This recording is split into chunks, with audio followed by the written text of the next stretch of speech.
Hi readers, welcome back to Reading with Christy. I hope you're doing well. Now in today's Read Aloud, we meet Cindy.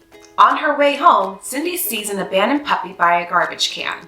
Knowing that's no place for a puppy to be, Cindy takes him home, even though she's not supposed to. To find out what happens to Cindy and her puppy Smudge, you need to get comfortable and remember this Read Aloud of How Smudge Came.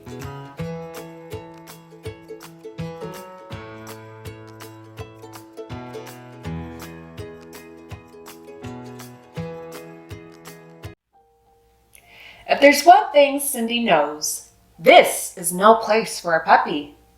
Up goes the puppy, tucked into her bag. Home goes Cindy.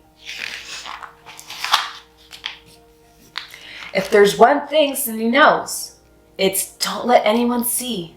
Cindy sneaks upstairs to her room. Is that you, Cindy? Yes, Miss Watson. You're late. Dinner's getting cold. Right there, Miss Watson. Puppy goes under Cindy's bed.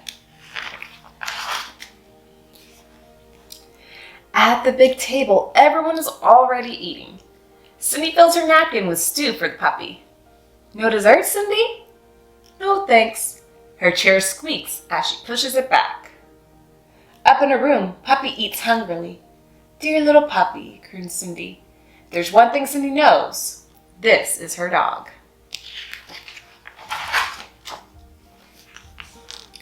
Knock, knock on her door. Cindy! Into the closet goes Puppy. The door opens. They'll never wait for her to answer. Cindy, John is drying the dishes. You can put away. Cindy concentrates on the plates. Don't break the plates, Cindy. Think about the plates, not the puppy. Back in her room. Oh, Puppy, what did you do? Cindy cleans up after the puppy. Puppy sleeps under Cindy's covers. There's one thing Cindy knows. This is her best friend.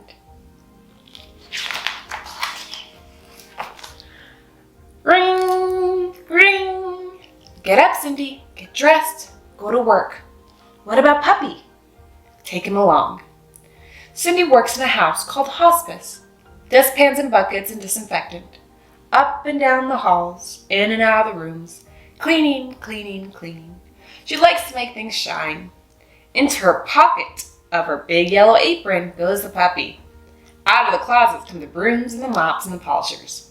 Up and down the halls goes Cindy, in and out of the rooms.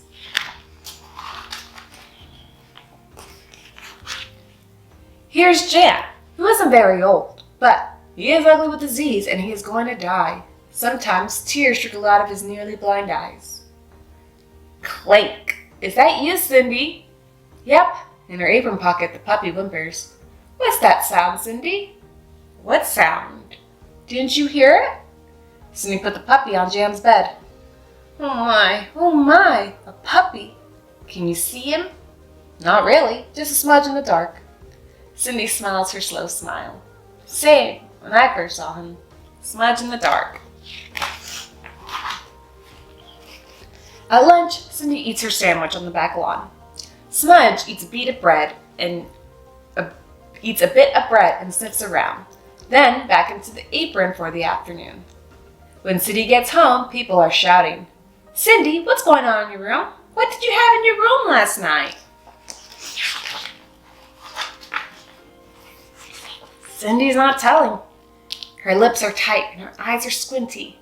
She breathes through her nose. Cindy, stop being silly. Cindy is leaving now. Someone blocks her way. Someone opens her bag. Hands snatch the puppy. Smudge! Cindy, be reasonable.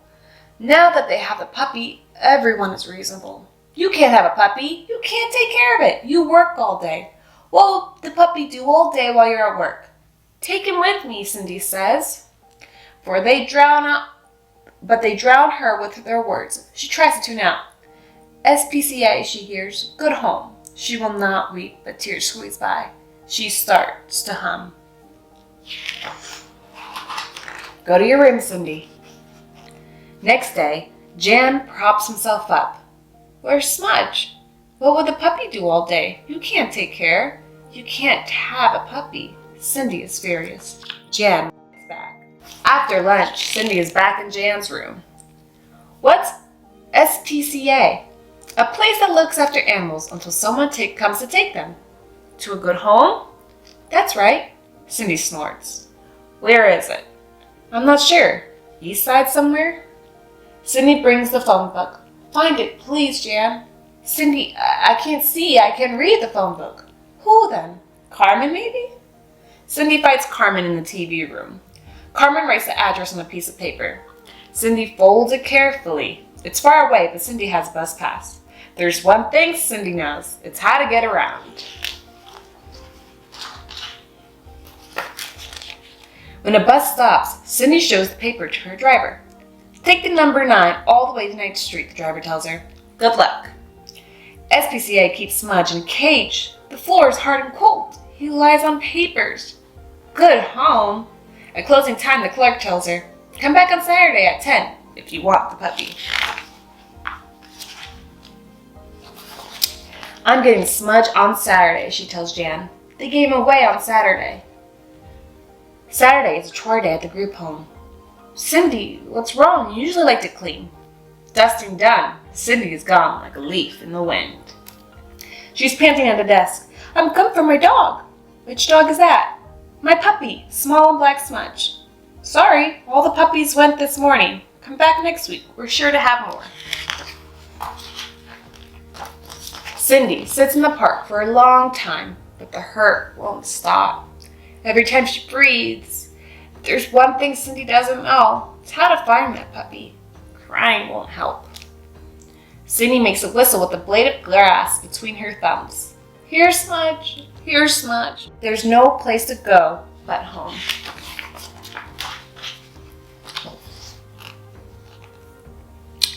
Cindy, there's a phone message. What does Cindy care for messages? She lies in her bed and hums.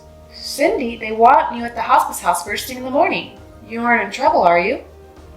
At hospice house, everyone is in the living room. Jan is up. Jan never gets up. Carmen, too. Is the TV broken? What's going on? Is there trouble? There's one thing Cindy doesn't need. It's another scolding. She starts to tune out. Cindy, we have something for you. Cindy, look. Something soft is in her arms. Something cold nuzzles her chin. Cindy opens her eyes. Smudge! We'll keep him here, says Jan. For you, Cindy. For all of us. There's one thing Cindy knows. This is a perfect place for a puppy. The end. Well, readers, I hope you enjoyed that read aloud of How Smudge Came. Our friend Cindy tried her very best to give Smudge a perfect place to call home. Even if it meant that he wasn't living at home with her, she was able to be reunited with him. Thanks for watching, and I can't wait to see you next time on our next Read Aloud on Reading with Christy. See you later.